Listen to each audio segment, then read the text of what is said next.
गहरी समझ रखते हैं राजनीति की। देखिए, आप बहुत अच्छी तरह जानते हैं कि ये सारे मुद्दे जो आप उठा रहे हैं ना, 2023 में जब जनता के बीच में जाएंगे तब आप इन मुद्दों की का कोई महत्व हो सकता है, ये मुद्दे प्रभावी हो सकते हैं। फिलहाल सबसे महत्वपूर्ण बात वो है जो आपने शुरू में कही कि हमने जो टिकटों का चयन किया है, प्रत्याशियों का चयन किया है, बहुत सोच समझ कर किया है, ज़मीन से जुड़े हुए लोगों का किया है। पार्टी की फूट का हवाला आप कांग्रेस का दे रहे हैं। आपकी पार्टी की फूट क्या इन टिकटों के वितरण के दौरान उभर कर सामने नहीं आई? और क्या उसका असर इन चुनाव में देखने को नहीं मिलेगा? बिल्कुल नहीं, कोई फूट उभर के नहीं आई। देखिए, एक सीट के लिए कई दावेदार होते हैं और नेताओं की चॉइस भी अलग अलग हो सकती है, इसमें कोई मैं भेद नहीं रखता हूँ। लेकिन जो पैनल बनता है वो वहाँ की लोकल नेताओं की पसंद, कार्यकर्ताओं की पसंद, जनता की डिमांड, इन सबको मिला के एक पैनल बनता है। उस पैनल को हमारा जो केंद्रीय संसदीय बोर्ड है वो उसको फाइनल करता है। ये एक सीधी सी प्रक्रिया, और उस प्रक्रिया के अंतर्गत हो सकता है कि सबकी चॉइस पसंद अलग अलग हो। लेकिन जब टिकट का वितरण हो जाता है और फाइनल हो जाता है, उसके बाद चाहे सारे नेता हो और चाहे कार्यकर्ता हो, सबकी एक राय होती है और पार्टी एक मुखी होकर उस चुनाव को लड़ती है। संगीता जी, भारतीय जनता पार्टी ये कहकर हमलावर है कि आपकी पार्टी में तो जीत देखी जाती है केवल। भले ही आप ये नियम बना दें कि 2 बार का हारा हुआ आदमी तीसरी बार टिकट हासिल नहीं करेगा तो आप टिकट दे देते हैं। अगर आपको लगता है कि यही जीत सकता है, दूसरा नहीं जीत सकता, आप भूल जाते हैं उस सिद्धांत को। आपकी पार्टी के ऊपर वंशवाद के, परिवारवाद के भाजपा लगातार आरोप लगाती है, छोटे चुनाव से लेकर बड़े चुनाव तक, और इन चुनाव में भी आपको ये तोहमत, ये आरोप झेलने पड़ेंगे। संगीता जी, देखिए जेपी जी, किसी भी राजनीतिक दल के लिए चुनाव में सबसे महत्वपूर्ण बात जीत होती है। इस बात से तो आप इनकार नहीं करेंगे।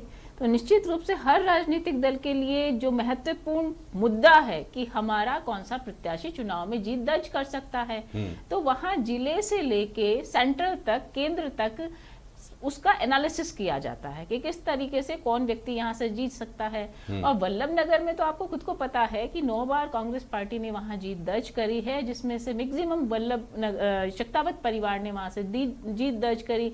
यानी कि हम ये कह सकते हैं कि वहाँ पर उस परिवार का काम, जनता का सहयोग और समर्थन रहा है। तो प्रीति शक्तावत जी को वहाँ पर हमने टिकट दिया तो उसका तात्पर्य और उसका तोड़ जो ये था कि जनता का समर्थन और सहयोग हमेशा से उस परिवार को मिला है, पहली बात। दूसरी बात, चूंकि गजेंद्र शक्तावत जी उनके पति थे और ऐसी स्थिति में उनका सपना था कि भाई मेरे यहाँ पर कॉलेज बने, तो कांग्रेस पार्टी ने वहाँ कॉलेज की सौगात दी और इस विकास को निरंतर गति देने के लिए वहाँ सड़कें, जो भी वहाँ पे मुद्दे हैं, जनहित के मुद्दे, उनको पूरा करने के लिए कांग्रेस पार्टी तत्पर है।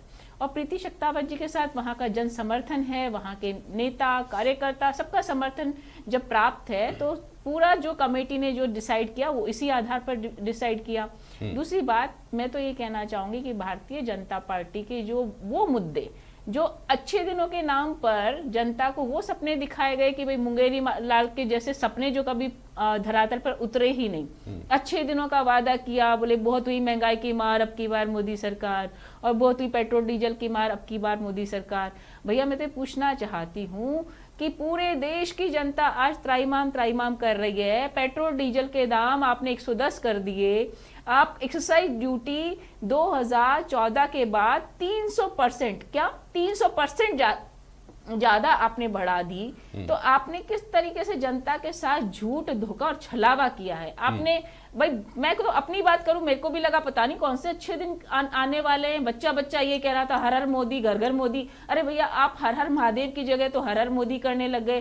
तो आप जो राष्ट्रवाद की जो पार्टी बात करती है, जो प्रभु श्री राम की बात करती है, तो राष्ट्रवाद का तो आपने इनका वो खेला भी देखा कि तिरंगे के ऊपर ही अपनी पार्टी का झंडा डाल देते हैं, प्रभु श्री राम को ये खड्डे में डालने की बात करते हैं। भैया किस तरह की पार्टी है ये पूरे देश की जनता भी समझ चुकी है और प्रदेश की जनता भी समझ चुकी कि आपके जो वादे होते हैं जनता से किए हुए वो धरातल पर उतरते ही नहीं। आप भाई से भाई को लड़ाने की बात करते हो, आप देश में सौहार्द बिगाड़ने का काम करते हो, आप सांप्रदायिकता फैलाने का काम करते हो। तो बहुत से मुद्दे, मैं तो अभी देखिए किसान, ये बहुत से मुद्दे जो है ना, जैसे मैंने मुकेश जी को कहा कि 2023 में इनको लेकर जाइएगा, आप उन मुद्दों की बात कर रहे हैं जो और 1 साल बाद काम आएंगे 2024 में आपके। फिलहाल अभी की बात करिए, और अभी की बात यह है कि अगर आप समझौता करते हैं एक सीट पर 2 बार हारे हुए आदमी को तीसरी बार टिकट देने पर, तो क्या 2023 में आप अपने लिए एक बहुत बड़ी उलझन खड़ी नहीं कर रहे हैं? चूंकि कितने सारे लोग ऐसे हैं जो ये सोचते हैं कि 2 बार हार गए थे, इस बार पता नहीं टिकट मिलेगा कि नहीं मिलेगा, हम तो उस नियम से एक ब्लैंकेट बैन है हमारे ऊपर, तो उनके रास्ते खुल गए हैं। देखिए जेपी जी, मैंने आपको कहा कि किसी भी राजनीतिक दल के लिए सर्वप्रथम और पहली महत्वपूर्ण चीज कि हमारा प्रत्याशी वहां से जीत दर्ज कर रहा है या नहीं कर रहा है, ये होती है। और फिर उसमें उनको जनता का समर्थन और सहयोग कितना है, वहां के कार्यकर्ता चाहते हैं कि नहीं चाहते, वहां की डिस्ट्रिक्ट कमेटी चाहती है कि नहीं चाहती। उसके बाद धीरे धीरे ये जो प्रक्रिया है वो केंद्र तक पहुंचती है, और जब केंद्र के सामने जो एक पैनल आता है उस पर डिस्कशन होता है कि कौन सा व्यक्ति जीत दर्ज कर सकता है। इसमें कोई अतिशयोक्ति नहीं है कि हर राजनीतिक दल ये सोचता है कि हमारा व्यक्ति जीत दर्ज कराना चाहिए। आपने साहब को इसे कहा तो सही, नहीं तो लोग बात लपेट कर, बात को घुमा फिरा कर 10 तरह की बातें उसमें जोड़कर फिर कहते हैं। लेकिन मुकेश पारिक साहब,